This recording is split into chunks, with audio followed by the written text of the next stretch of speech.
जय श्रीराम मित्रांनो. तर आज आपण भिजवण्यासाठी वावरात आलो आहोत. तर बघू शकताय हे पाणी चालू केलं.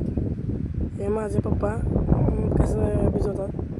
पाऊस तर नाही, फक्त आभाळ पडत आहे. बघू शकता हे कडवा गेल्या वेळेस व्हिडिओ टाकला त्याच्यावर काहीच व्ह्यूज नाही आले, लाईक पण नाही. तर सपोर्ट करा मित्रांनो. तर गेल्या वर्षी तर आपण हे काढलेला इथनं पाण्याचा व्हिडिओ कडवा ते संपले.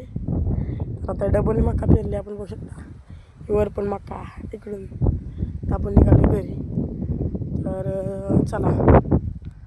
तर कसं आहे मित्रांनो, सबस्क्राईब व लाईक केल्याशिवाय सपोर्ट तुमचं सपोर्ट हे आमचं महत्त्वाचं असते. का तर तुमच्या सपोर्टाशिवाय आमचं काहीच नाही. म्हणून सबस्क्राईब व लाईक करा. बघू शकता हे बिना चपलीचं पळावं लागतं. माझ्या व्हिडिओ बनवायचा असतो, त्यात तुम्ही फॉलो नाही केलं, आमचं सबस्क्राईब नाही केलं कसं व्हायचं.